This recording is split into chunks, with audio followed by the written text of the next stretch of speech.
Welcome back to our C# bootcamp. In today's session, we will explore inheritance. It's a fundamental concept in object-oriented programming. It allows us to create new classes based on existing ones, making our code more reusable and easier to maintain. Let's start by the definition of what's exactly inheritance. Inheritance is the ability of a class to inherit properties and method and behavior from parent class. And the one who gonna inherit, we call it a derived class. So we can say inheritance is just a mechanism in OOP where one class inherit properties and behavior from the parent class. In more simple term, inheritance help us to reuse the code and establish relationship between classes. So if you're gonna see why we're gonna use inheritance, definitely it's very important for code reusability. But not only this one, we have another three benefit. The extendable, because by using inheritance, you enable the creation of specialized classes by extending existing one. The third one, maintainability, because you're gonna simplify update. It changes in the base class automatically, gonna change all the derived class.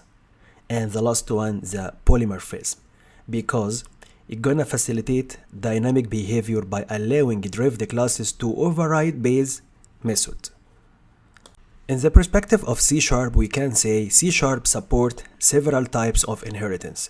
First one, single inheritance, which is gonna one base class and one derived class.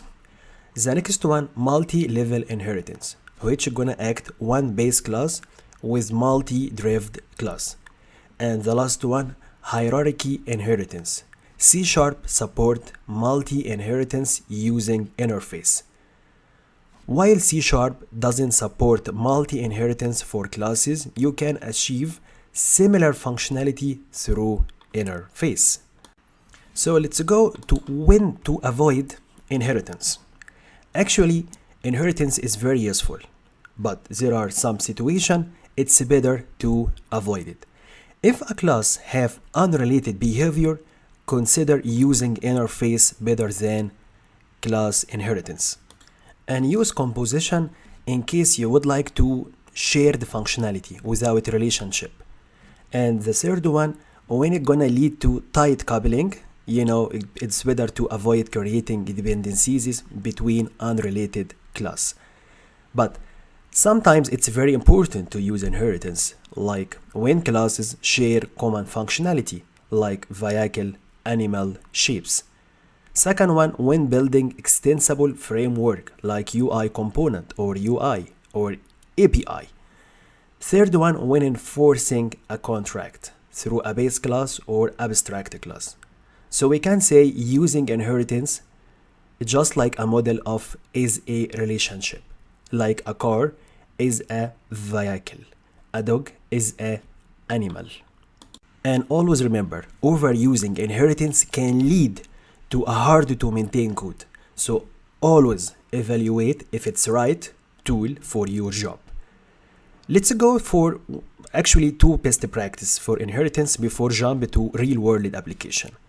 Best practice, always minimize overriding and avoid deep inheritance tree. And always remember to document your relationship between classes.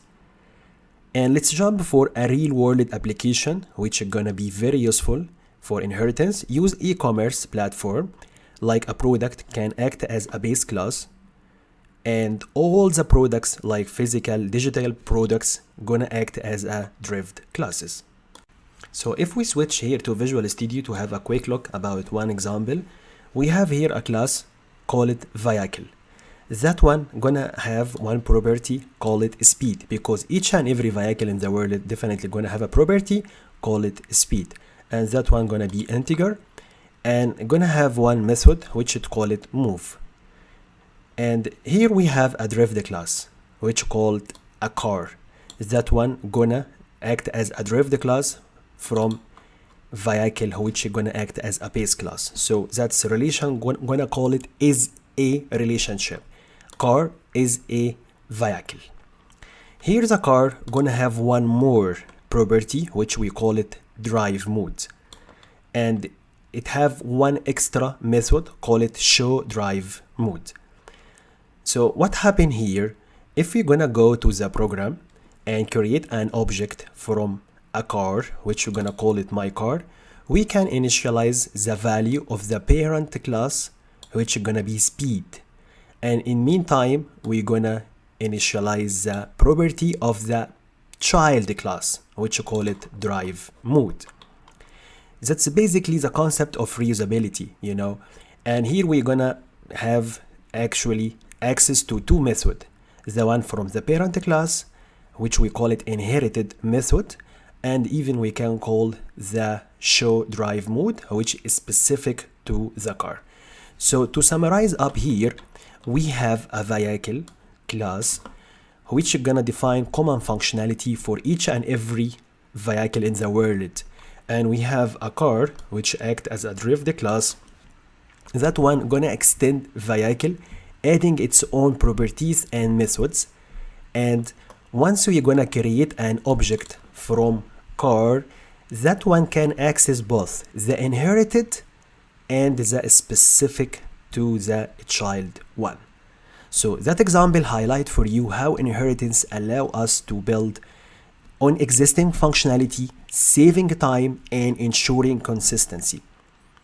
Not only that, you can even add more functionality to the child class very easy.